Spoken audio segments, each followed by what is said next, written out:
You have a quorum. Okay. I will call the meeting to order. It's, I think it's a little after 6. Yeah, 6:02. If anyone's recording, other than everybody in the world, let us know. I'd like to record if that's all right, Chloe from Wareham Week, just so I can make sure I get quotes right. Thank you. Thank you. Just for general information regarding our public hearings, we only have 3 board members on tonight. And I don't know how many of the public hearings wish to proceed. If anyone's on board online, they could. Anyway, with that, I'll jump into preliminary business. It's approval not required plan for Lawson Realty Trust, 504 Main Street. I can start if you want me to pick up where we left off in the last meeting. Sure. Okay. Last meeting we discussed the A&R plan to make the lines more square and straight for the 504 Main Street lot. So we basically, by doing that, we had to reduce the radius, which is what we're looking for the waiver on, the 150-foot diameter circle.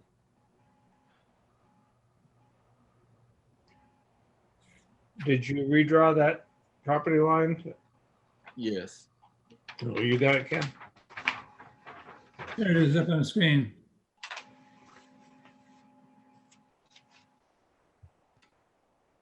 This line here is the one that changed. And did that shift the rail line to maintain the square footage?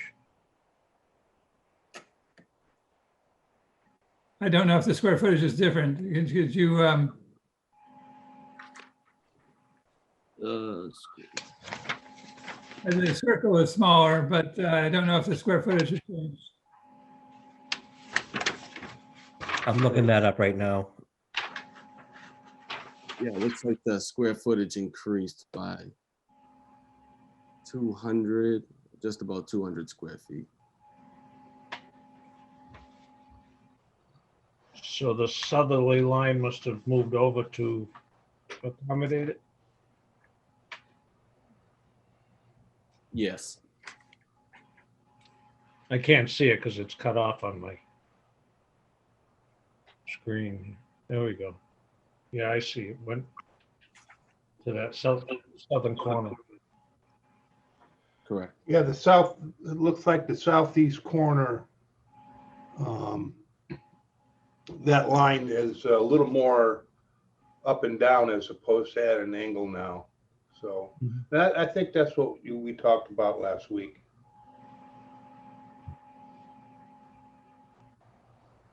Yeah, that's how I interpreted it. And then we had to obviously adjust that southern line there to be able to maintain the square footage of at least 30,000.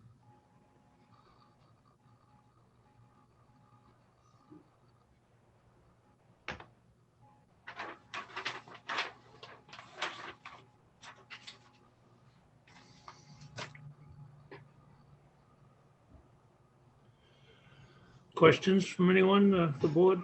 Yeah, if I may.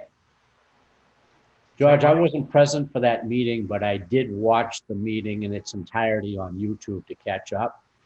Mm-hmm. I have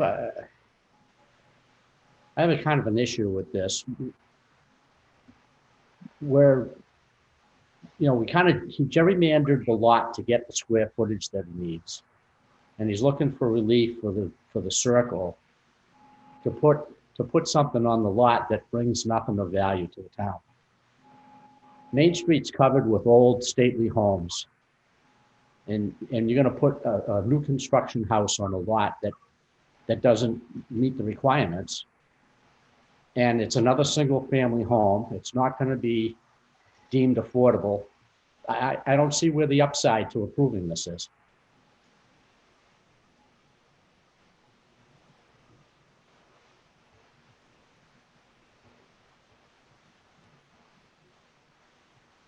I mean, I think it's an improvement for the town. It stays consistent with the neighborhood. We meet all the setbacks, square footage, frontage. The only thing we're looking for relief on is the radius. Well, I mean, I respectfully disagree. I mean, I understand your position. You're a developer. You're looking to make the best use of your investment. Correct. But if you drive down that road, they're all large antique homes. I mean, This home frontage is on Stony Run Drive, and it's semantics. okay. You're going to see this house driving down Main Street, Yes, and it doesn't fit where you're trying to put it. I don't, if it was going to be an affordable house that was going to add to the stock, protect us from 40B, I would probably bite my tongue. I don't think I would be, I don't think I would be pleased about it, but it would be a little more palatable. You know, the other part of it is you've made a couple of references to the main home that you would consider making it multifamily. Is that still in the cards, or is that going to stay a single family home? And then what's the plans for the carriage house? Because I see a ton of work being done to that as well. We've restored the main house and the carriage house to its original, and we'd like to keep it, you know, a single family. Well, like to and going to are two different things. Well, if this is the got approved, we'd have to get an approval for, you know, I'd be looking for relief on frontage, square footage, if I wanted to make that into a multifamily thereafter. And what about the carriage house? What's the plan for that? The carriage house we just restored to its original. There's not really, you know, a plan for it. It's just it's with the main house. I mean, I can tell you now, George, whether you want to vote on this tonight or not, but I can tell you from my position is I'm a hard no. I don't see any value to the town in this.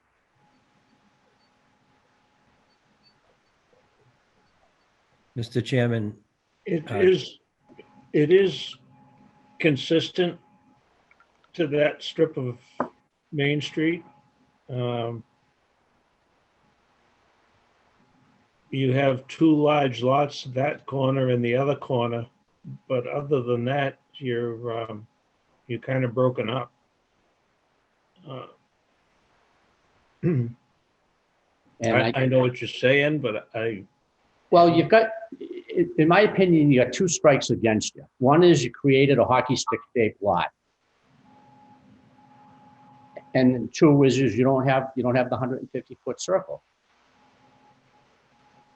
So, you know, we're bending the rules, or at least being requested for relief from the rules to put something there that, in my opinion, doesn't fit.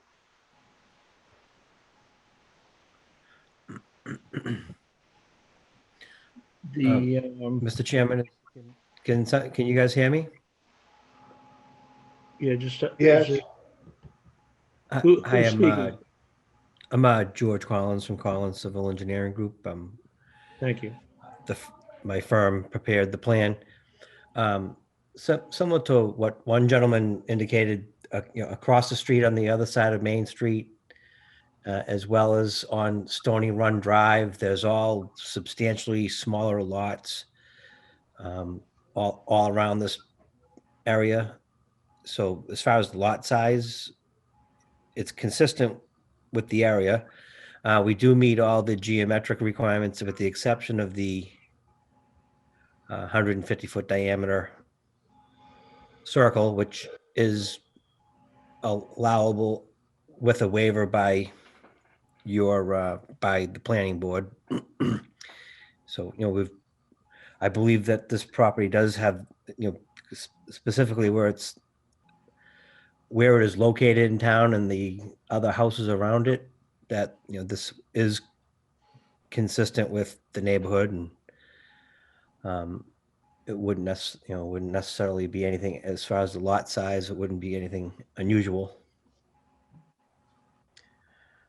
But like this is something that can, that the board it's within your discretion to waive something like this. So, and at this point, we've been following the board's lead as far as plan modifications.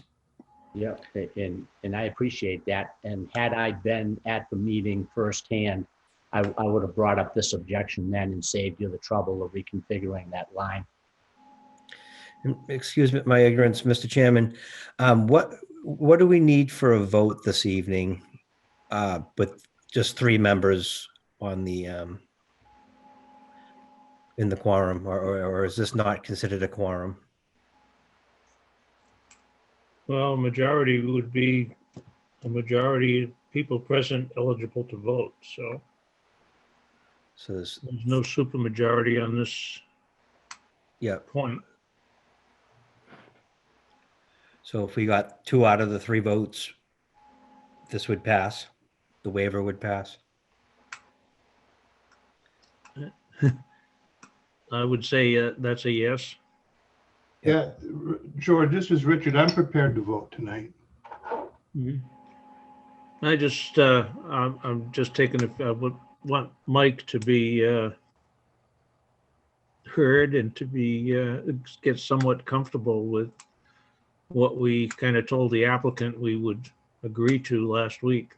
Well, I'm comfortable with being heard, but I'm not comfortable with what you're suggesting we approve. And, I mean, you and Richard can certainly vote yes, but I'm not going to vote yes. I don't think it's a good use of the property.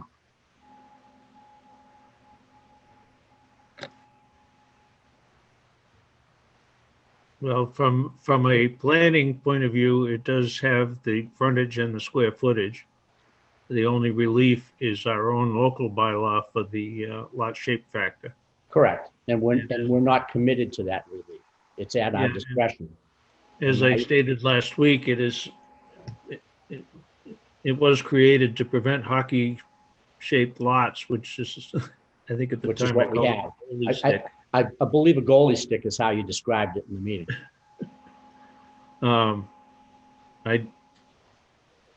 It would be nice if we could get away from that L at the bottom, but our zoning doesn't permit that. But it also has the possibility of being a nice location. I don't know what he's got planned for that. I don't know that there was a plan submitted last time or a description. I just see this as is the wrong house in the wrong place. If the applicant was the occupant of the large home, I might look at it a little different.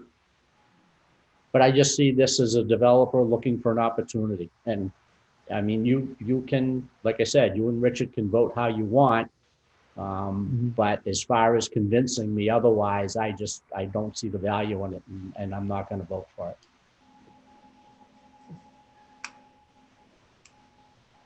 Fair George, enough. I think we've talked it to death. So Richard Brewer, I'm thinking that maybe at this point, we would request for them to vote. Yes, I'd like to move forward tonight. Yeah, we're kind of at a standstill with, with what we're doing on the work over there. We've kind of pulled out of there until we kind of get through this process. So I'd like to move forward tonight. Is there a motion on the floor? Motion to approve the A&R for Lawson Realty Trust. And provide a waiver on the dimensions. And provide a waiver on the radius dimension. Lot shape factor, yeah. I will second that by necessity. I think we've discussed it. All in favor? Aye. Aye. Opposed? Opposed? 2-1. Motion carried. Thank you, everyone, for your time. I appreciate it. And I appreciate the input and come into a better shaped lot at the end of the day here. All right, thank you very much. Have a Thank good you. evening. You too. Next up, we have an approval not required plan for Thomas Parento, TJP Realty, 9 and 11 Shell Lane.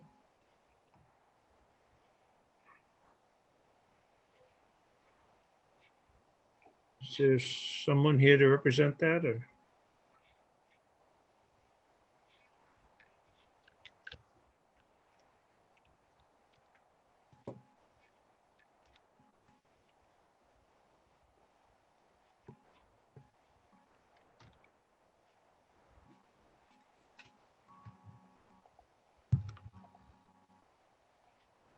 Ken, do you know who's here for that project, or is there anyone?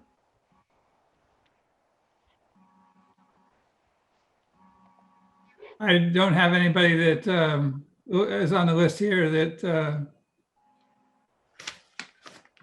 represents this project. Do you have any plans you can put up, or? It's Collins Civil Engineering Group.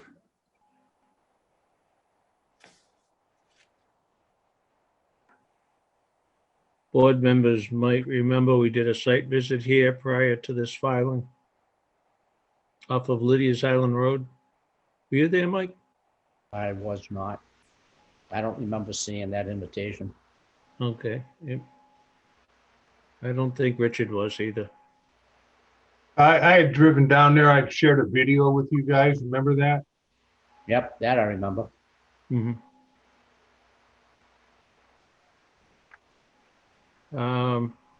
Ken, do you know if that went to conservation regarding the roadway work?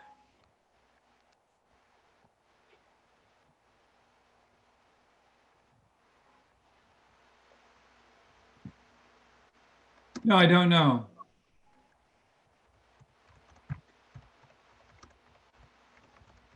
How are we on time for that one? This is the first time you've seen it, so it's 3 weeks? yeah, the 21 This days is- now. Let's be real clear. This is right across the street from the other A&R that was approved, right? Yes, it is. You're right. And what it looks like is it's two unbuildable lots that right now are 30% 70. Yeah. What do you, across the street from this one is the water, so. No, we did a shell. We did a shell lane A&R last week with the new road that had to be put in. And that was on this this- side. That was on the left side of the map there. And I was been looking through this, and what it appears is that when the applicant was in originally, when we told him that we couldn't approve it because the road was in such poor condition, and they withdrew and came back with the plan we approved last week. He had mentioned that there were two lots across the street that he wanted to keep and associate with the homes or the lots he was building. This And is from Mary what I- Dermody. May I make a comment? Let me just finish my point here. Yes.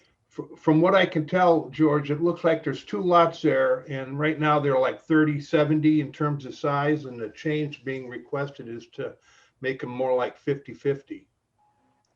Mary, can you help too? Yes, I reside on this street, and actually incorrectly on this plan, it notes that my brother Robert and myself are across from the lots. It should actually be Christopher and Susan Coyle are across from these lots. These lots are down Shell Lane a ways from the previous lots that have been discussed by the planning board, which are the street address of 4 and 6 Shell Lane. They are down the street and across the street from those lots. Not adjacent. Yeah, that was my understanding, that it was the lots on the, let's see, southerly side of the road that they were seeking approval for. Anyway, I guess we'll reschedule this for the next agenda and hopefully there'll be someone here to explain it. These are non-buildable lots, and it just moves the internal lot line between the two to even them out. Is that, these are the actual filing for this? This is the approval? actual filing, yes. Okay. So that's lots 1032A and B, no, they're both A. 1032 and 1033A. Okay. And the point of these were to create access for the lots across the street, I think. That's what it appears to be. I think it's just balancing the size. Those lots exist. You can see on the drawing, the formal lot line. And they're just moving it north a little bit. So instead of a 70-30 split between the two, it's more like 50-50. But we need to have the applicant here anyway.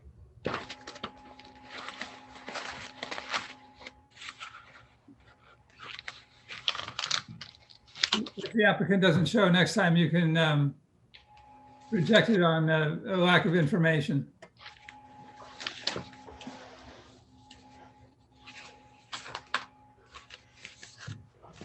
Sounds good. Let's keep things moving.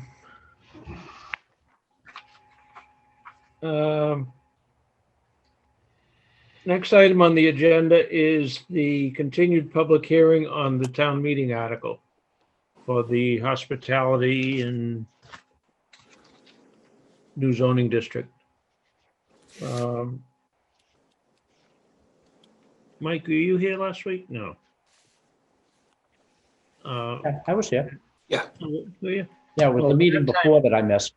Okay, at that time, we kind of decided we wanted a full board to discuss this and vote.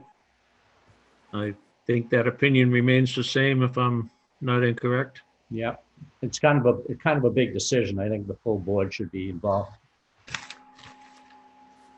So. Can we discuss what came out though today? I've gone through this and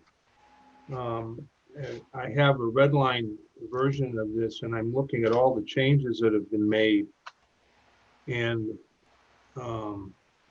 I see an awful lot of most of them are addressing a lot of Charlie's comments from the last meeting we had. The copy that I got didn't come through as redlined, Yeah, I didn't get a red line either. so it was kind of hard to pick it apart.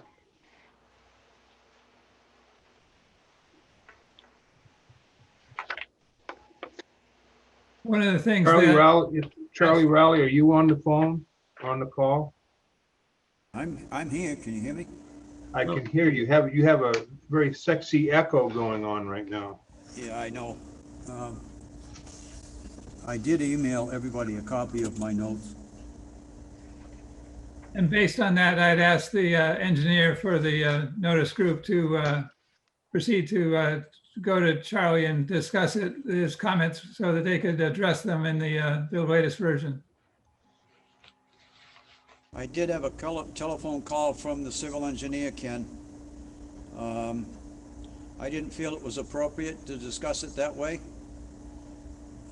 I've heard nothing from the planning board members or from your office with regard to the comments that I made. And I felt it was more important to hear from the board as to how they felt about the comments rather than try and do something with an outside party who really has no decision-making authority on this particular issue. So I would really like to hear from the board members as to what they think about some of the things I wrote, not necessarily that they have to agree with them all or any of them, but I haven't heard anything yet. So Charlie, when did you send that out? Because I haven't seen. 2 weeks ago, Mike. Yeah, I mean, I keep all the emails that I get, and I try to read up on everything, and I don't see that I got that. I didn't get the revised language with the red line on this as well. So I'm not quite sure what email this stuff is going to. I think Richard's referring to my red line. Yeah, I haven't seen that. Yeah, well, that's what I did send out, but hopefully I got the right email address when I did it. I'll confirm that to be sure.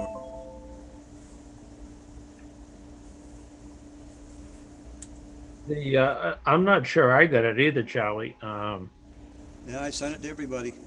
Yeah, Charlie, I definitely got your comments, and I read it closely and carefully. I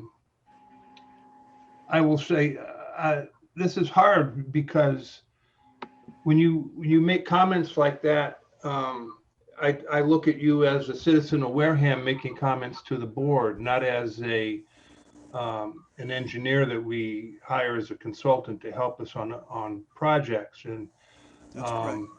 I do not want to get in the habit of treating you any different than any other citizen who shares comments with me or any other board member. So I hope you can understand that. I'm not sure what your point is. I'm sharing it with all board members because I have a concern over the language that's in that bylaw proposal. And it's Oh, no, just- what I mean is I don't respond to every comment that I hear, and I don't treat you any different than anyone else, is all I'm saying. I appreciate very much your feedback. Don't get me wrong. My idea was not that you get back to me, but that at least you take a look at it and discuss it amongst yourselves as the planning board to see whether or not they were worth talking about. If you felt they weren't, that's fine. I have no problem with that. I'm just voicing my opinion as a private citizen who's concerned about the welfare of the town as a whole, and whether or not this is a bylaw which would be appropriate for the town to adopt. That's my only concern. Now, are we talking about the casino? No, we're talking about zoning that would roughly affect, as I understand it now, 900 acres of land north of Route 25. Yeah, I'm sorry, who's speaking? Donnie Lovell. I live. Excuse me, George, have we opened the public hearing here? I want to keep this organized and controlled. I abut that property. Hold on, Donnie. Could you hold on? We'll give you an opportunity to speak. Okay, all right. I'm sorry. I just didn't know how this worked, but thank you. Yeah, thanks. You were saying, Richard? I was, are we gonna, I think we need to open the public hearing and give Mr. Toshio an opportunity to explain some of the changes that he's made in here. It's unfortunate that that people have not had an opportunity to read Charlie's email of 2 weeks ago. It was very detailed, and I know that the notice group has used that and tried to respond to the issues that he's raised. So I think we should open the public hearing, or reopen it, if you will. Well, if you want to make a formal vote to reopen, it is a continuation, so we don't generally. Okay. So if that's the case, then I think the applicant should lead off with an explanation of where we are. If I remember correctly, we talked an awful lot last meeting about changes that were going to be made. The most important one would be monitoring wells during construction and during the life of any project that went in there. And there were going to be updates to this that reflected that and others. So I want to make one thing clear to those listening in. This article is already on the warrant for I believe, special town meeting, which in all likelihood will be conducted at the same time as the annual. I saw the date set for that, but so while we are seeking input, it's not going to keep it off the ballot or anything of that nature. It's a public hearing to get your input, but it's not going to end at this public hearing. And with that, if Attorney Toshio would like to give us a update on the changes that were made, that would be great. Excellent. Thank you, Mr. Barrett. Jeff Toccio here for the NOTOS group. It's the fourth time I've been with you folks, so good to see everybody. What we've done is, since we were here last week, which was the first, we had a situation where we were asked, or we took notes on the 28th, certain questions that had to do with phasing, residential component, and then also the size of the proposed overlay zone. We came back, we made some changes, and then in the interim, Mr. Rowley did submit some of his written comments. We had those, and we discussed many of them last week on the 1st, excuse me. What we did since that time, after that meeting, some folks had said they had additional questions. I know that Mike said that he was interested in the groundwater, and we left last week's meeting basically going through the draft, taking another look at what Mr. Rowley put together. And Ken Buckland suggested that we actually take another look at that and see if there are any provisions in there that we thought were helpful, that advance some of the review, further clarification of the bylaw. So we did do that. We went through again. Our civil engineer spoke to Mr. Rowley, and that was nothing specific, but just came away with a good understanding of what the concerns were. We went back through, and we did circulate today. There should have been a red line, so I'm sorry if everybody didn't get that.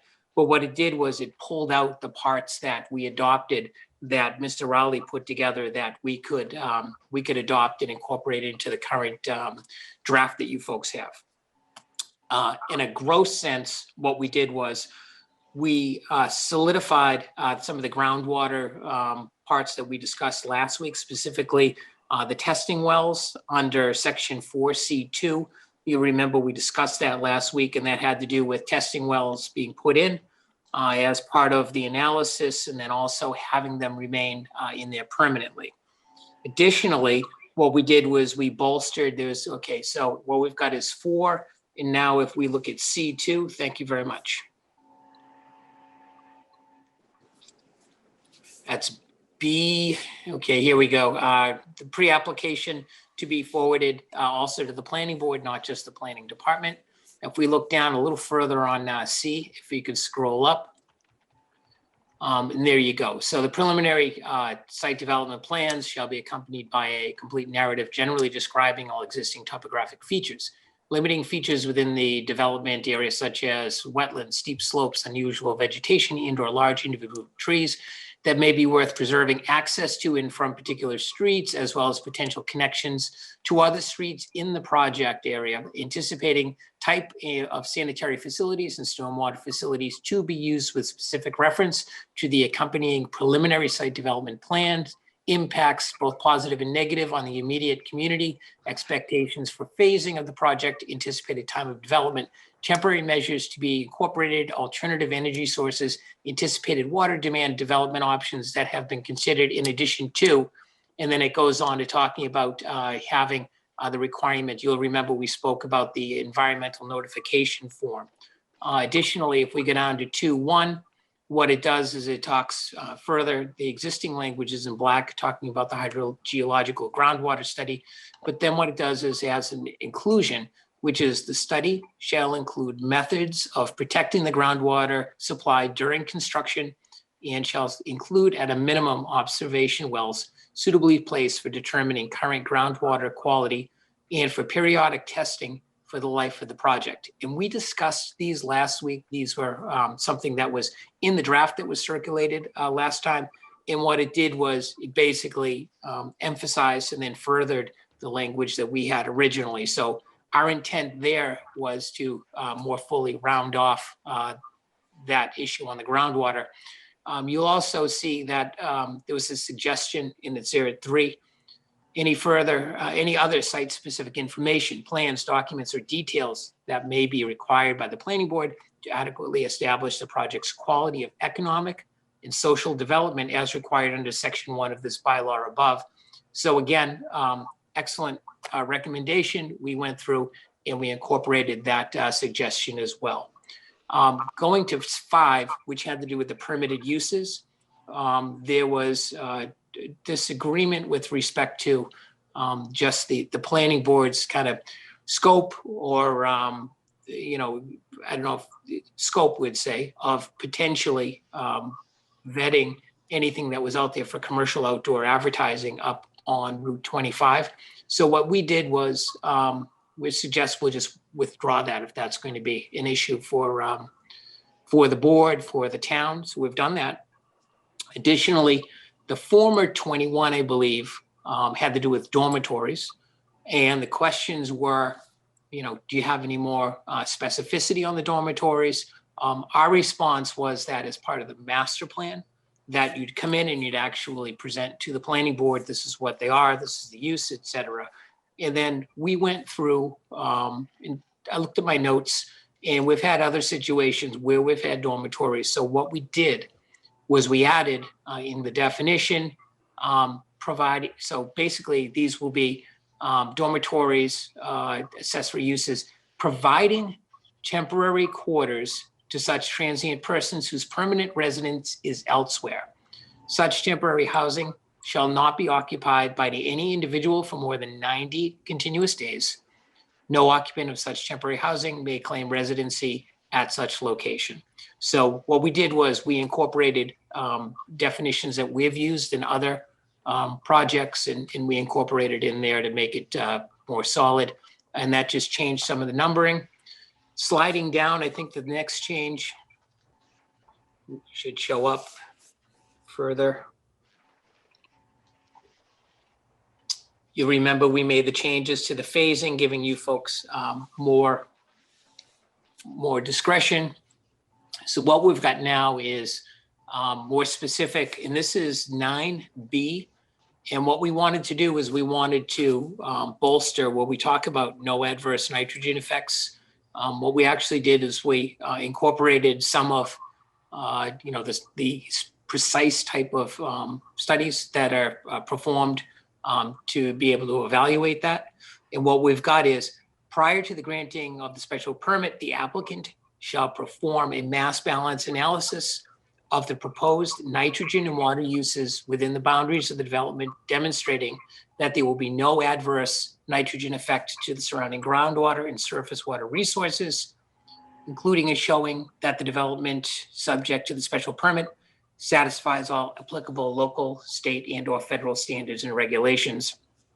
And then it basically continues where we omitted. There was a discussion. We thought that where the Board of Appeals already will issue special permits under either the Zone 2, the Groundwater Protection District, or the Buttermilk Bay Water Protection Area, that having them kind of have a recommendation, we thought that would be a plus, because that's how it's been in other towns. And there was some pushback that may actually intrude upon you know, kind of the sovereignty of the planning board. So what we did was we offered to just take that line out. So you folks can tell us what makes sense there. Continuing on the parking, what we did was we added a section that had to do with basically the off-street loading. Operations will take place off the public way and away from active traffic patterns within the development. One potential or suggested change was that your bylaw parking apply to the mixed use. And that was something that we looked at, but we didn't adopt. And that just has to do with the fact that we've been doing some of these mixed uses elsewhere. And it's a good opportunity for the board to apply instituted traffic engineer criteria. There's a huge proposal and a presentation that goes forward, and you folks can look at more broadly what you want to look at in making that determination. But we think that this is consistent and it works better where we're going in on these mixed uses, because it's not necessarily one type of use, but you've got the mixes and then you've got a shared use analysis. So we find that boards have like this, it's a little more, little broader and gives them a little more tools. If I then go down to on B, having to do with utilities, if I may. That looks like it's 11B2, and that's under the design guidelines. What we did was we had access easements to utility connections shall be granted to the town. And then one of the recommendations that it be may be granted to the town. And we don't care either way. Some towns, want the language shall. Others can go with may, but we made the suggested change, and whatever you folks want to do, that's fine with us. If it's a situation where the roads are going to be built to, public planning board spec, if they anticipate that something's going to be accepted, we obviously put that together to the town. Otherwise, if there's not going to be an intent to make the roads part of an accepted public way, then obviously, they become private roads and they're subject to other standards. If we then go down to C, what we did was there was a request that we demonstrate, where the language included demonstration of the requirement of the 25% open space, include a computation of all such areas proposed for inclusion in the total open space, and that at no time shall the total percentage of open space be reduced to less than 25%. You'll remember that I think it was 15% originally, and some of the neighbors had asked if we could increase that. And then this is just kind of bringing it up so that it's tighter. It requires the 25%, and we don't think that that's an unreasonable request. So we did add it.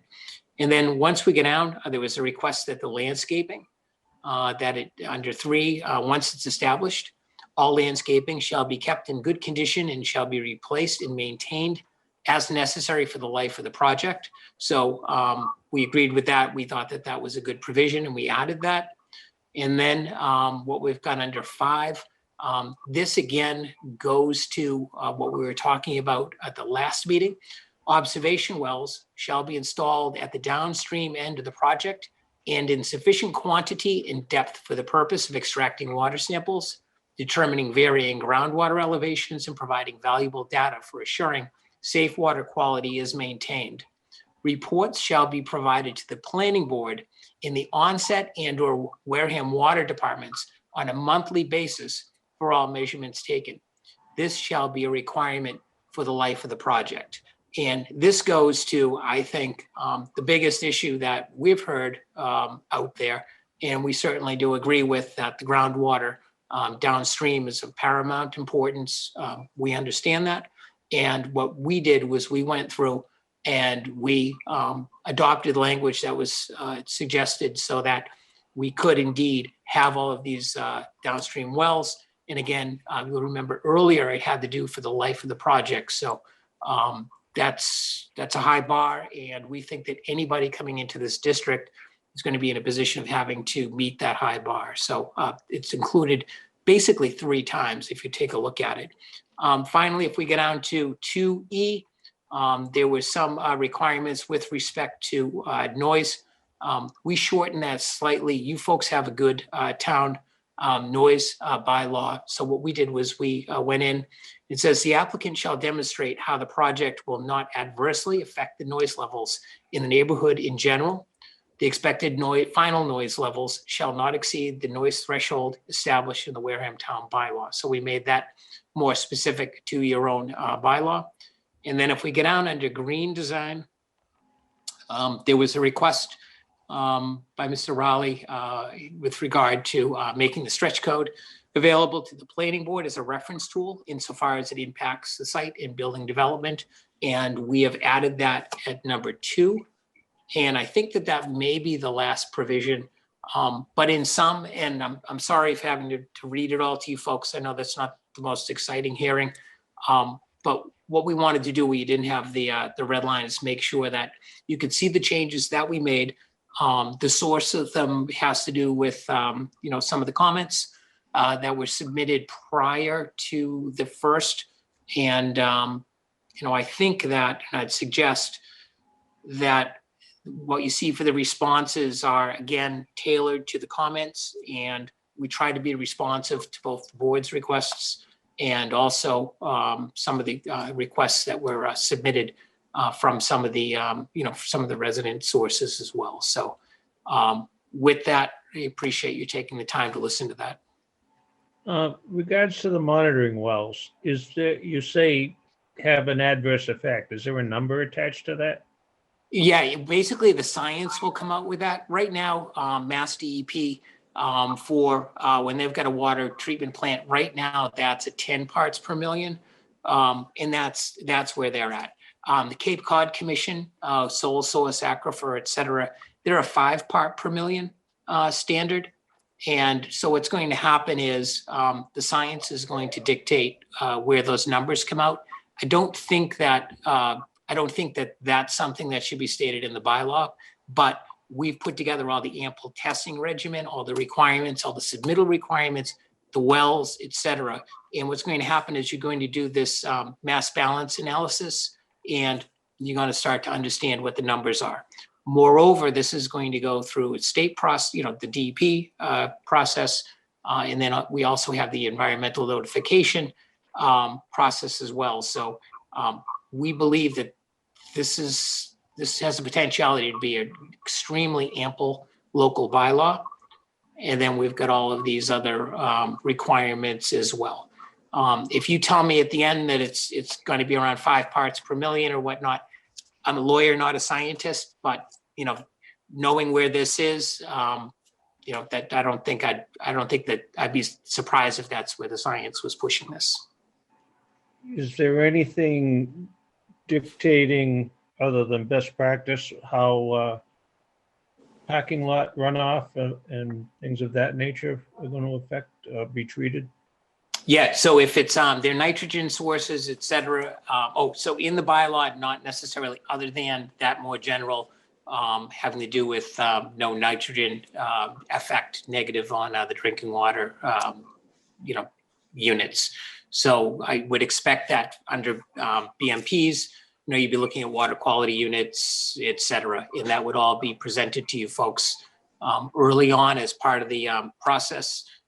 The early language that I talked about with respect to the submittals would actually be coming in with, those more gross ideas with respect to massing, impervious areas, stormwater treatment.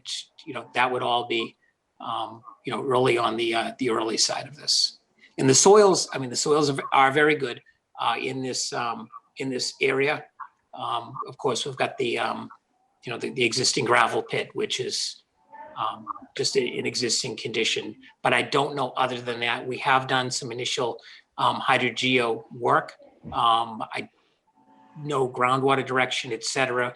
It's a very active regimen subsurface, and we'd be doing, mounding analysis, et cetera. So that's all what we would expect to be done as part of the application process. I meant to look at that map and I haven't gotten to it yet. Yeah, so if you look at the map, we're basically, most of this area is within the groundwater protection district, which is synonymous with the zone 2. So you've got all of those protections. And then some of the edge areas are the buttermilk, the Buttermilk Bay protection area, which has other additional protections as well. So, well documented. There's a history of interest. So this isn't something that popped up and we're like, oh, what a surprise. It's been going on. Also, Fisheries and Wildlife. Mark Tisa actually submitted something just saying, hey, we want to express concern that all of these things be anticipated, et cetera. So we know that came through. And again, everyone's, I think, well aware of the issues. It's something that we put in originally in our drafts. And now this is the 4th time around. So every time that we've come in before you, it's gotten tighter and tighter. So we're actually at the point where we've added all 3 of these. And we think this winds up being very robust.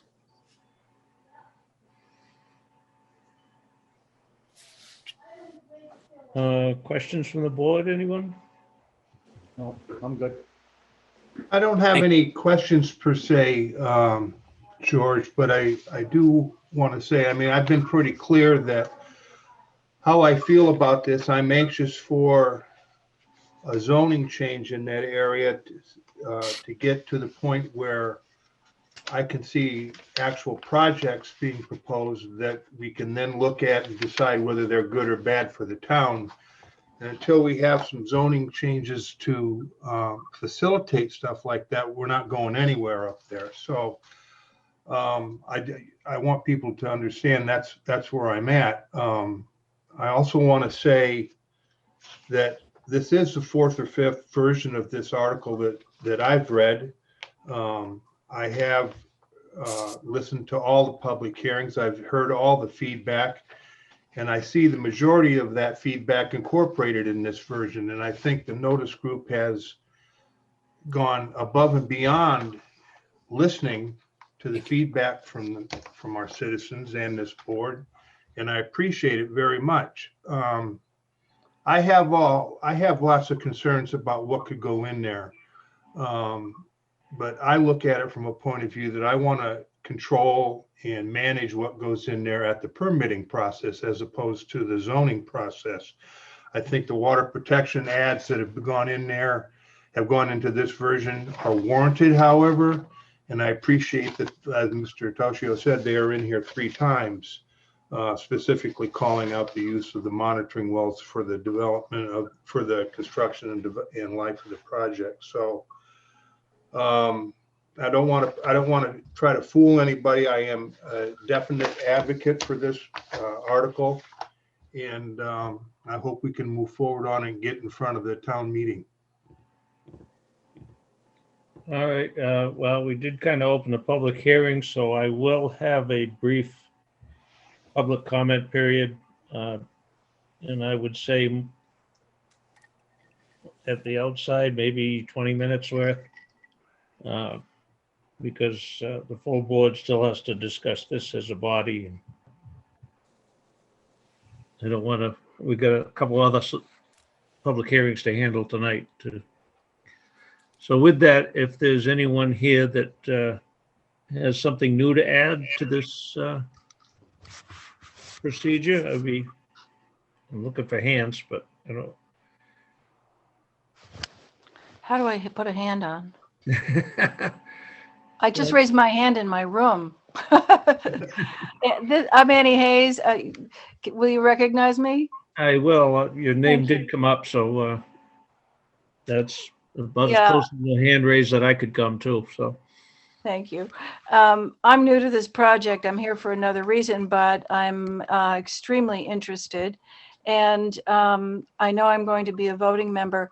So I wonder if during this conversation, at least we could have a graphic of this project. I don't know. I can't visualize. It was a good presentation and I followed carefully, but I cannot visualize where it is, what it's for even, and what it looks like. Is there a graphic that could be put up? well, there's a map that would show you the area. There's no specific project on the table at this time. There's just a zoning change that would allow different uses to take place in what would otherwise be protected. So all of the infrastructure is for the possibility of other projects? Correct. This Okay. is a change in the zoning that would allow uses that are not currently allowed in the R130. And why have they not been allowed? The main reason is watershed protection in my mind. Mm-hmm. And there was probably, I don't remember the time frame when this was done, but a lot of towns use large lots as zoning as a protection or a way to limit and control growth. Right, and so the R130 is residential, so it would, as of right today, it's 3-acre single-family lots. So you couldn't do things. So we got all the land that's up against the highway, and it's basically 963 acres, all up, pinched up against Route 25. And you'd basically be putting 3-acre single-family lots up against 25. And that's, that's what we're trying to do, is put in an overlay that would allow for a broader range of uses in that zone.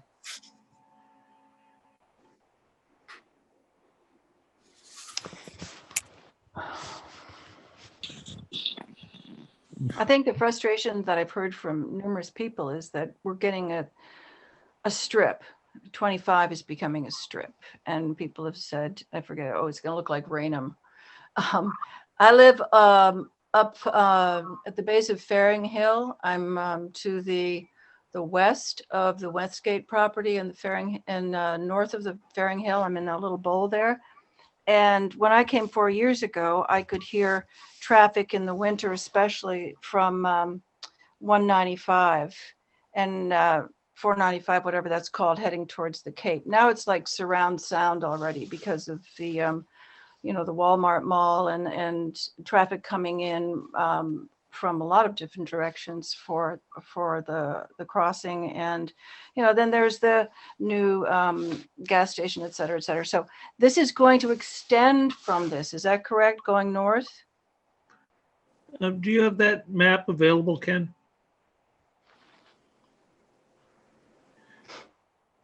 It's, if you think of Route 25, you're talking the other side of 25 from Glen Charlie Road to the Buzzards Bay line. Is that up to the Plymouth? So basically, on the east, it would be to the Plymouth line. we're that far over? Okay. Yeah. Oh, okay. So it's the other side. It's going towards the water. Okay. Right. So it's the north side of 25, but limited. It's limited on the north by Glen Charlie Road. Okay. Yeah, a picture would be very helpful right now. There we go. Okay, thank you. Yeah. Okay. That's a big chunk. George, just information. Yeah. The R130 zone came into effect in 1973. Thank you. I did see someone up. Oh, I see a couple of hands raised. Let's, I didn't see that. Well, Mr. Lovell came up for earlier, so I will take him next. Thank you. I live very close to that property, and we already have a problem with animals in our yard. Rats, deer, coyotes. Where are these animals supposed to go now? That's the only section of woods they got up here. That's just the beginning of my issue.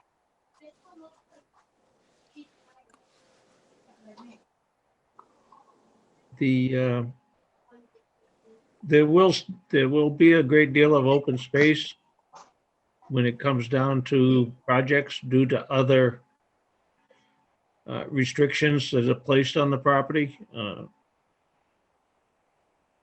And if you've noticed in other parts of town, they seem to move out for a little while and then they come back again. But yes, there will be an impact. I mean, there's been a huge impact just from the project going on just north of us in Plymouth.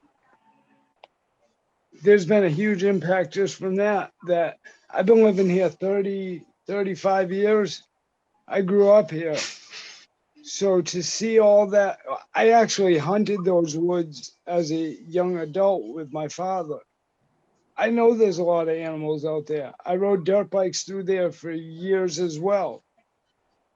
So that's going to put a huge impact on everybody, that existing people and the new people. That isn't going to leave much woods for the thousands of animals that are out there, especially with Plymouth going on. And that, from what I hear, is going to be pretty big as well.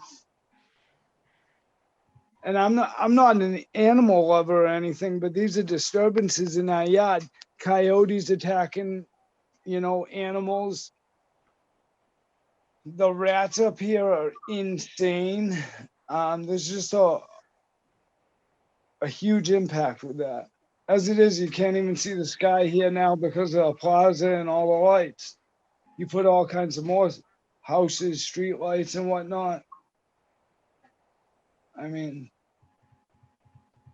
I'm all for building up and expanding the town, but I don't think that's the correct area to do it. Okay, thank you. Thank you. Thanks. I think Ms. Kenny was up next, I think. Is she still with us? Yes. Hello? Yes, I am. There you are. I see a shadow.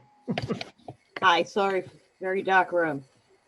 Just wanted to make a quick comment. I know that we are just talking about zoning.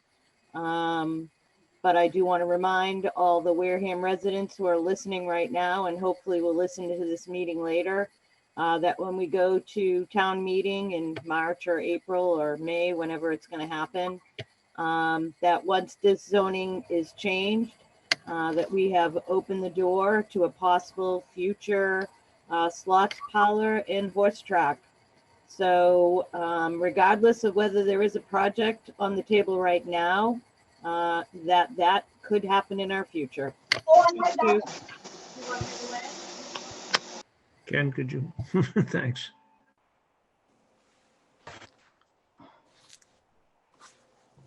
All right. Annie Hayes?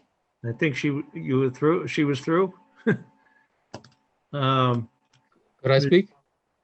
I've got a couple people ahead of you. Thanks. Okay. Ms. Yeah, that was Sheehan, all I wanted to say. Sorry. Thank you. thanks. Ms. Sheehan, are you available? I can't read there's a title next to you. Yes, I am. Thank you for the opportunity to speak. My name is Meg Sheehan. I'm with the Community Land and Water Coalition. We're an alliance of groups and individuals from the Plymouth and Wareham area who are concerned about the loss of open space and our natural resources. I know that the board has probably gotten the letter from the trustees of reservations today opposing this project due to the threats of water quality and wildlife and fisheries. And our coalition supports the position of the trustees of reservations opposing this project. I'd also like to point out and perhaps pose a question for the developer as to the groundwater monitoring. It is great that there are groundwater monitoring wells and that reports will be submitted apparently to town hall and other locations. But unless there is joint and several strict liability to make sure that if there is any pollution, the developer landowner is responsible for addressing that contamination, monitoring wells are largely meaningless. Here, the developer should be required to indemnify and hold the town completely harmless if there is contamination of the town's water supply. Otherwise, the residents of Wareham will be on the hook for cleaning up the water supply. And I believe the developer only mentioned one contaminant that they were sampling for. This is a drinking water supply. As he mentioned, the town's water wells are impacted. It's in the zone 2. It sits over the Plymouth Carver sole source aquifer. And once that is contaminated, it cannot be remediated. It is not adequate to sample for only one contaminant.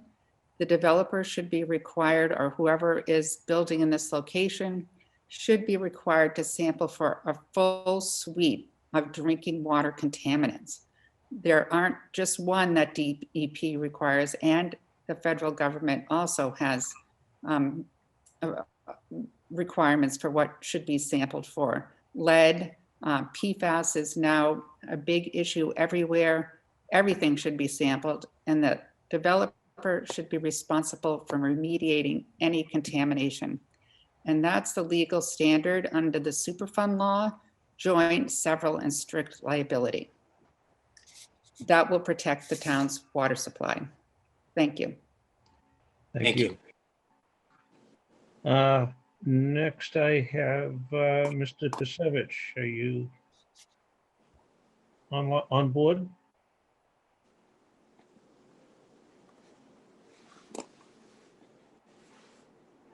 I see a hand raised, but he's not responding. Is he muted? Yeah. Mute? No, unmute. There you go. Well, you were unmuted off momentarily.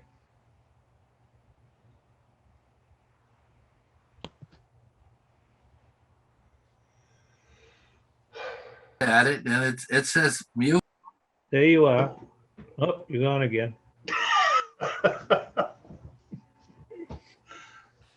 Someone who's finally as challenged as I am with the mute button. Yep.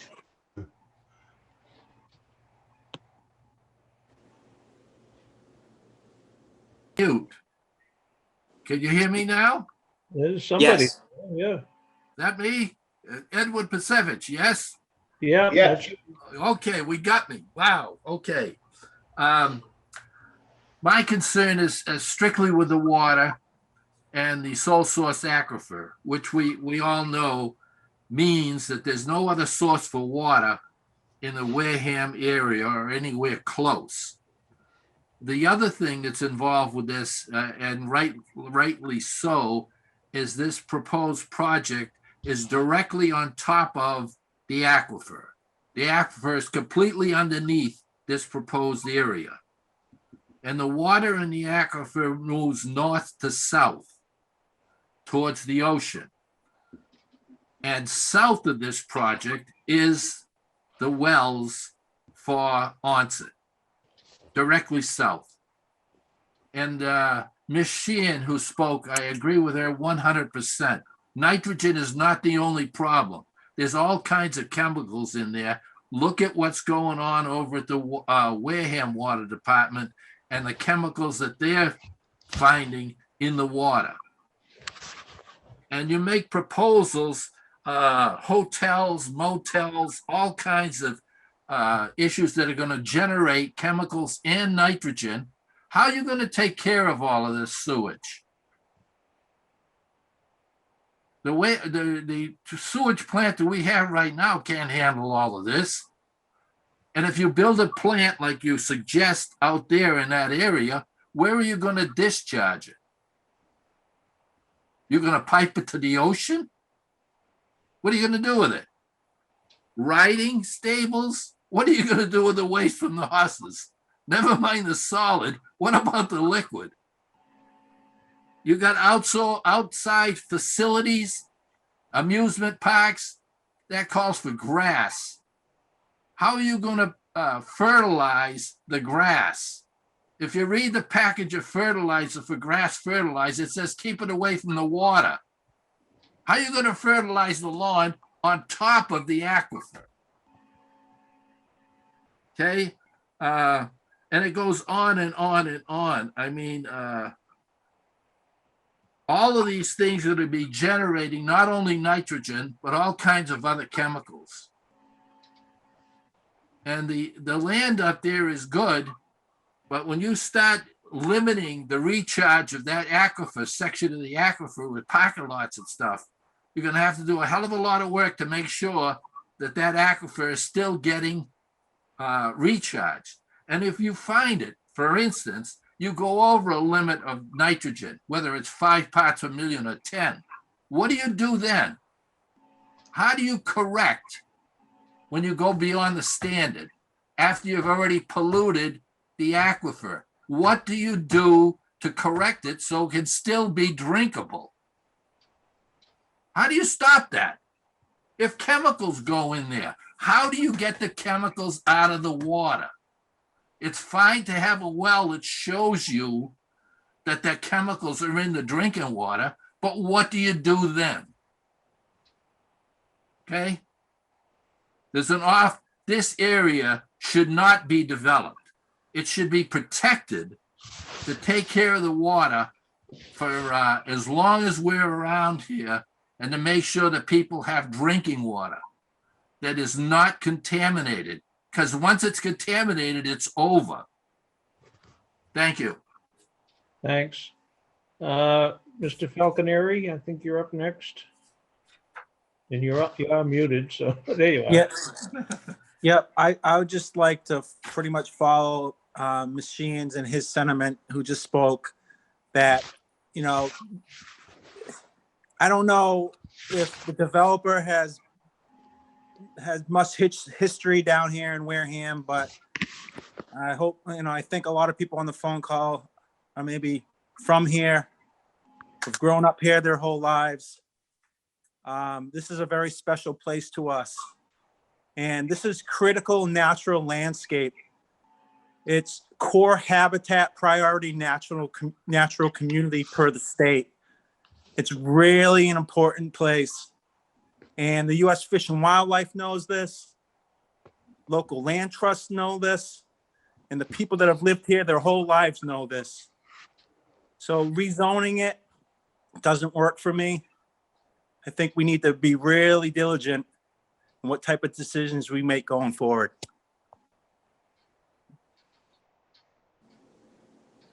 Thank you. And if you're, let's see, well, there was, could I speak? there you are. Ah, Yeah, and I think, think that'll be the last one. all right, great. Mark Trorin. My family and I own about 20 acres. It's part of this rezoning district on Spectacle Pond. We're not in favor of this at all. It's going to add 25 times possibly the impervious surface that a residential development could have. So I think what Meg Sheehan said is really important, that we monitor all chemicals in this area. And I suggest that the developer put up a bond to account for future maintenance and replacement of all the systems up there that are supposed to be keeping the water clean. I'm glad that the noise was addressed somewhat. I think the actual language from the zoning, from the town bylaw might be helpful. It says no audible noise 150 feet from the premises. And it abuts the 900 acre conservation recreation area on Red Brook. I think there should be more of a buffer there. It calls for buffers for buildings. There's no buffers for parking lots or outdoor recreation or amusement. And I also want to talk about traffic on Glen Charlie Road. I can hardly take a left turn out of my driveway in the summer right now. And it's getting worse and worse because Red Brook is being developed up the road, and they're paving all of Wareham Road shortly. It's going to get worse. They're building another 1,000 units up there. There's going to be a direct paved route from Clark Road exit to Cranberry Highway by way of Glen Charlie Road. It's already in the works. It's going to be horrible. So, I mean, adding 3 million square feet of building area to this spot, it's 5 times the size of Wareham Crossing, to give you an idea. And Wareham Crossing requires a 4-lane road just for access inside the property. So the original proposal that was put forward a year or so ago was that the only access to this was going to be from Route 25. If this has to go forward, it can't go through Glen Charlie Road. It just is ridiculous. Okay. Thank you. Could I'm George, could I please speak again? I still don't know how to raise my hand here. If you keep it brief, I'll. Okay. Thank you very much to the last 3 speakers and their expertise. My heart is pounding because these problems nature is so complex, and these problems have to be so thoroughly examined. And I think developers might sound good, but it's a fairly glib assessment of this very complex situation. And these resources do not come back when we've destroyed them. One more point to the woman who spoke about, I hadn't, about the casino. I had no idea that this would open the door to that. I fought strenuously against the casino in New Bedford, and I did a lot of research. One of the things I read was a book by a woman from MIT who researched the whole issue of casinos. Slot machines are extremely sophisticated technological inventions. They're like little movies, and they're designed to create addiction. So when the casinos say it's only the addicts that are the problem, the design of these slots, it's not apples and oranges and lemons anymore. It's a very addictive situation. Just to be clear, that is not on the table. This is just a No, I zoning. understand that, but that's for people who are listening to think about, because it'll come up. And with that, I'm going to close out the section of the Can I public speak, please? input. With my hand up. I'll give you a couple of minutes because I think we're getting repetitive. No, I have something to share with the planning board. I'll just be very brief. I'm a coordinator for the Massachusetts Coastal Pine Barrens Partnership. We've just completed a U.S. Forest Service landscape scale restoration grant that took in several projects all around the coastal ecoregion, the Pine Barrens ecoregion. I wanted the planning board to know that the U.S. Forest Service has a new program that is just now opened up to the area that includes Wareham, Carver, and Plymouth, called the Forest Legacy Program. And with a little bit of planning and foresight, communities can join together and accumulate a proposal of 1,000 to 2,000 acres of forest land. And the Forest Legacy Program will pay millions of dollars for acquiring and protecting land. This land that you're talking about in Wareham is globally significant and ecologically rare. We've had a preliminary meeting with some of the folks from the very top levels of Massachusetts, including the Executive Office of Environmental Affairs. And they would love to see a project of this nature to protect thousands of acres of forest in our area. What that does is not only protects your ecosystem and provides all kinds of ecological services, including clean, fresh water, but it generates ecotourism, which brings in a lot of income in ways that we have yet to explore. So please keep that in the back of your mind. Revenue generating from land isn't just through development. It can also be in preserving forests. And I just wanted to let you know about that program and that we're looking for land to add to this Forest Legacy grant application. Thank you. Thank you. Sherry, what was the name of that program again, please? It's the Forest Legacy Program. Thank you.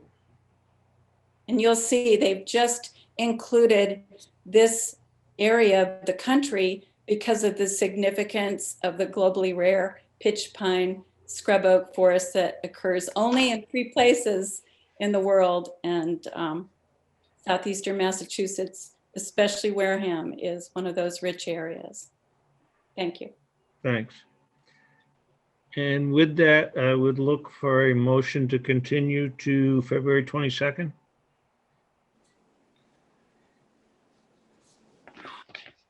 Before I do that, George, and what do we think is going to happen between now and February 22nd?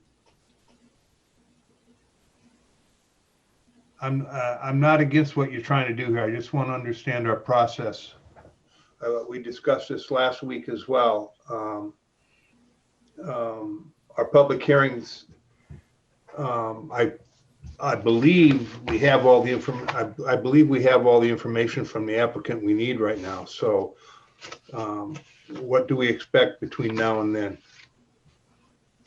I don't know exactly. I would think a full board, right? Yeah, exactly.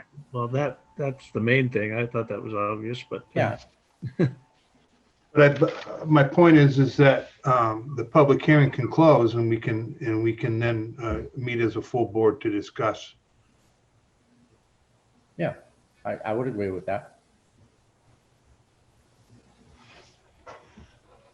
So The I only don't thing think, that would do would be preventing us from getting more input back from the proponents. That's, to me, is a negative aspect of it. Is we're working with Attorney Taccio, and I think it's more productive to have him and everyone involved in Well, I think, bringing this to a vote. could we target, I get where Richard's coming from. I mean, we've had 4 public meetings, we've had plenty of back and forth. If we were to keep it available for input, could we maybe move forward with the next meeting with the plan of actually closing it up and finalizing? If we have enough board members to Well, accomplish our end of it, that would be fine. I would like to see it come to a close and get this behind it myself, but I yeah, think well, I think our board as a rule is always, for the most part, 100%. It's only been these last 2 or 3 weeks that it's been kind of an anomaly where we've been missing people. I know.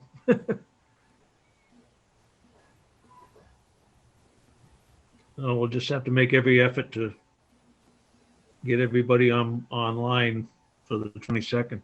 Yep. I know there's some things beyond our control, but But if I may, the time is, we've used the time productively, I think, on our side. So, from our perspective, it's given us the opportunity to add all that information. So I think we've made the most of the time that we have so far. mm-hmm. I will second Michael's motion then to continue till the 22nd. Any discussion? All in favor? Aye. Opposed? Unanimous. Thank you Great. all. Thank you very much, everyone. We'll talk to you in a couple of weeks. Thank you. Thanks. You. The next on the agenda is the site plan for 140 Tyhonet Road. I understand they've asked for continuance, Ken? That's correct, until the next meeting. So that also to the 22nd? Correct. Is that a motion? That was a motion. In a second?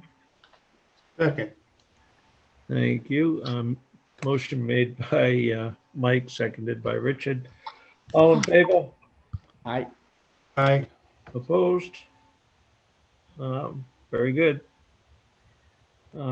Next item is the special permit for Webby at 5 Tyler Ave, the 3-unit special permit for a 3-unit multi-can. This one has been withdrawn. You're speeding things up, Ken. Any context as to why? They want to approach the zoning board of appeals for a 2-family and see what happens first. Thank you. If it does return, could that be limited to 2-bedroom units? There may be precedent where you could do that, yes. Okay. All right, and the next one is the site plan review for BERE LLC, 0 North Carver Road. Yes, I'm here, Mr. Chairman. I've just conferred with my client, and unfortunately, I think we would also like to request a continuance and await the full board. I realize that only 3 members are present this evening, so respectfully, we'd like to request a continuance for the next hearing as well, and we'll hope that everybody makes it back.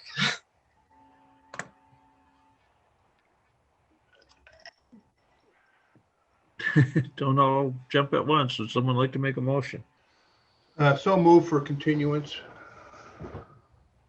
To February 22nd. to February 22nd. Thank you. I'll get this down someday, George.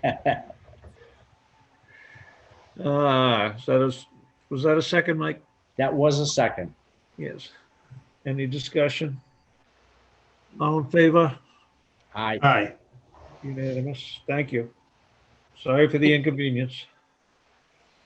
We'll see you in a couple weeks. Thank you. Next item up is discussion on discontinuing a subdivision, Edgewood Developers. I believe this is West Wareham between Faring Hill and County Road. How old is that plan? Is it 10 years? It's a little more than 10. Yeah. I know it did get a few extensions with the Permit Extension Act, but nothing's been done with it for quite a few years now. That's right. And there was a covenant that was signed that said that if the action didn't take place within 2 years and the construction of the subdivision, that the subdivision was automatically rescinded. This is something that the planning board put into the covenants that they've signed in a more recent decade.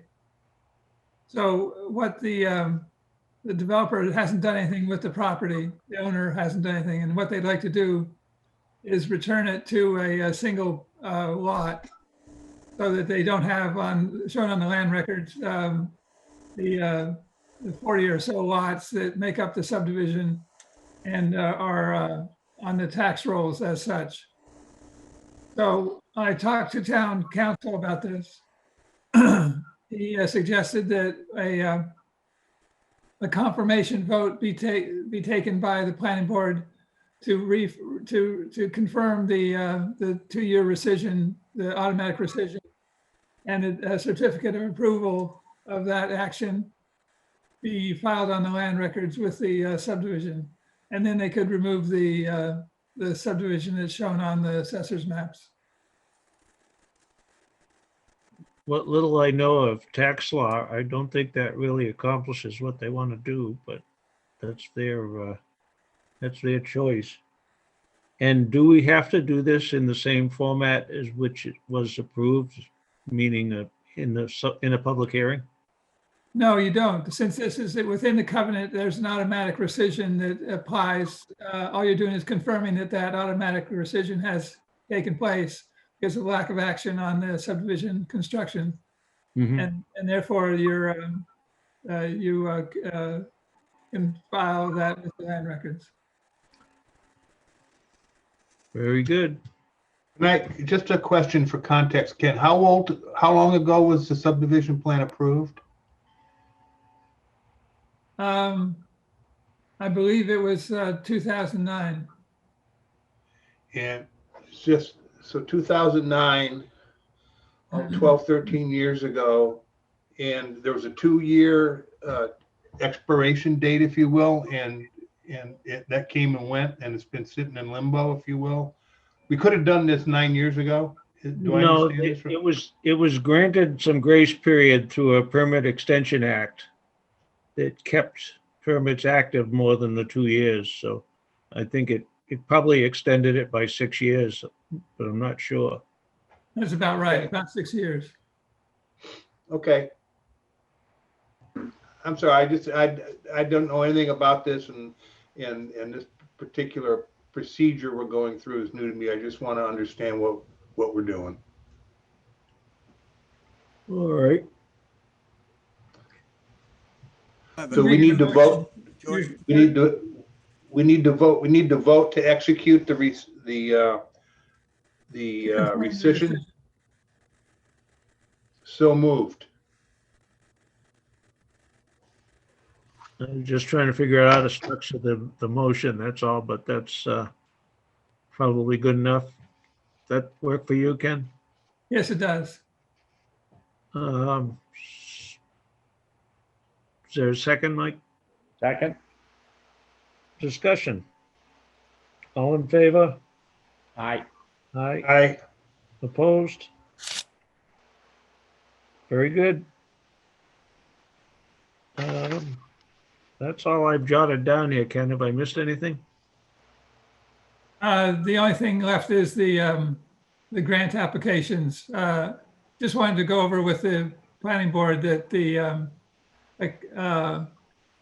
state has a new one-stop permitting or a grant program where you can submit proposals and get an initial evaluation of them, see how competitive they would be in a full application for grants like Mass Works, which is the big capital program that comes along with economic development and housing development. The list of projects I have on there now to consider is some things that have been kicking around for a while. But I wanted to open it up to the planning board if you had thought of any project that you thought was of importance that we should spend the time in going after an application to the state to see if we can get the money to make it happen. What's the deadline for this?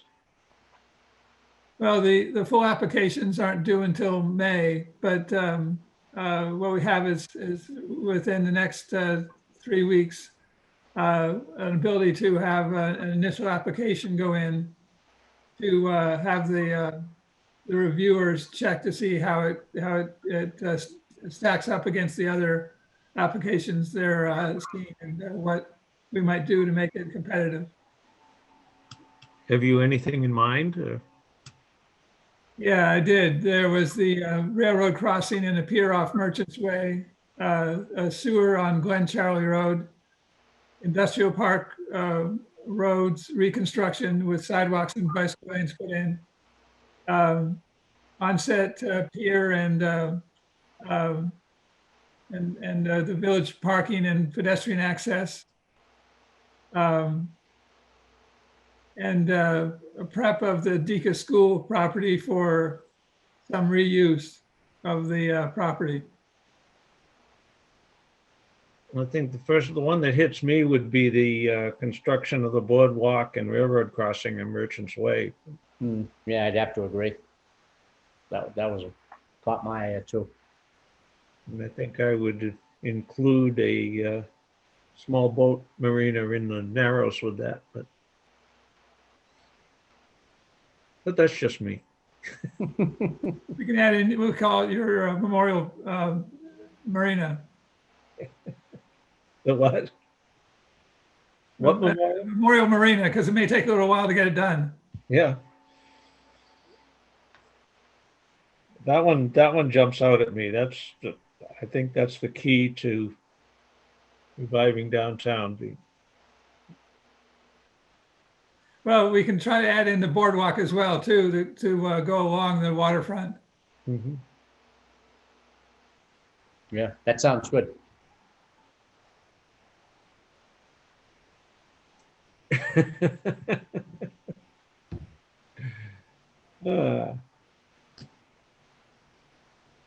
Anything else, Ken? Yeah, one other thing that just came up this afternoon that applies to projects you may see. We're getting input that some people want to change the zoning on the solar installation bylaw. So maybe changing dimensions or some criteria that would mitigate what people are seeing as impacts of solar farms. So there's going to be a call probably within the next several weeks that you may want to consider as something to that may be timely if it went to Springtown meeting as a zone change to modify the solar energy bylaw. So Ken, I was just waiting for an opportunity to bring that up. We've discussed this briefly here at the planning board, and I've done some research, and I think it would behoove us to schedule some time at a future meeting, and the sooner the better, just to have an overview of what our current law is and where it came from, and some options that would be available to us that other towns have used to help control solar farm installations. And there's several techniques to do it with zoning and overlays and just changing the the setbacks and whatnot, if you will, of the current law. There's many ways we could go about it. So I think it would be wise to schedule 15 minutes at a future meeting. I will be happy to bring forward the research that I've done and share with the board some of the options. I've discussed this briefly with Ken, and he had some ideas as well about how we might want to go about doing this. It all depends upon what our objectives are. But I think it's pretty clear in talking to board members that solar farms are a great thing, but we're stretching our limits, if you will. We seem to be a magnet for them right now. And I'd like to have some rules that make it a little harder to put them in. I'd like to have some guidelines or some bylaws that give the planning board a little more discretion on what we can and can't do. So I'd just like to be, I think we should have a discussion point on our agenda at our next several meetings to talk about this a little bit. I think we've all been told that our solar bylaw is kind of weak, so. The interesting thing is it's almost verbatim from a state template, if you will, that I found. That we haven't done a lot of work to make it any different, but I've been told as well by solar developers that that the law is fairly lax in terms of the controls that the town has. So I have some really good examples from a couple towns on what they've done. So there's been a lot of talk tonight about land preservation and aquifer input, but daily people are allowed to strip the land and put solar panels in. So I'm right on board with where Ken's coming at. But Ken, you mentioned Springtown meeting. Yeah, I think your timing, if you were to advance something quickly within the next couple of weeks, within the next month, get it to a public hearing, you could have you could potentially have something available for Springtown meeting. I get pretty scared when we try to rush zoning articles through. Anyway, Mr. Chairman, can we put a 15-minute discussion on the next agenda? Yeah, I also see a note that conservation is interested in this discussion also. So yeah. Why don't we invite them to the meeting? We could pull everything together. That would be great.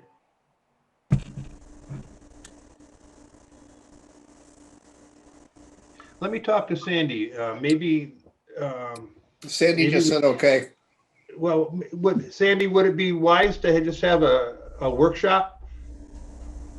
I think so, because we have several people from the land trust that are also interested, and conservation is looking at it. We can't continue to have our land stripped. We really can't. We've got to put some restrictions on solar fields. So it might be a good idea just if we got together and talked about what people have found while looking at other towns. All right. I'll reach out tomorrow, Sandy, and let's set something up. All right. And let's do it outside of the normal meeting cycle and just That's set up right. a workshop. Yes. I'll Thank reach you. out to you tomorrow. Yes, thank you, Richard. George, you okay with that? That sounds great. Michael? Yep, I'll go with it. Okay, good. I think Mike has some information on the front also, I think. Didn't you collect some stuff from Serpent? On what On subject? on a solar bylaw? No. No. Must have been hallucinating.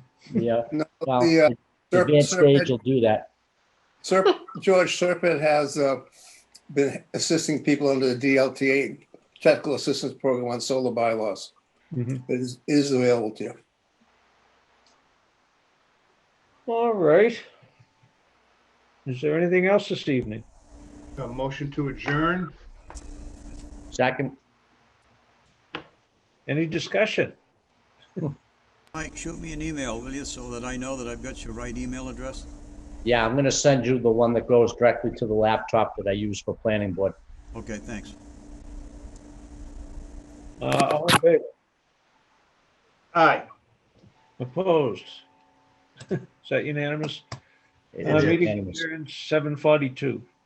Thank you, everyone. Good night. Thank you.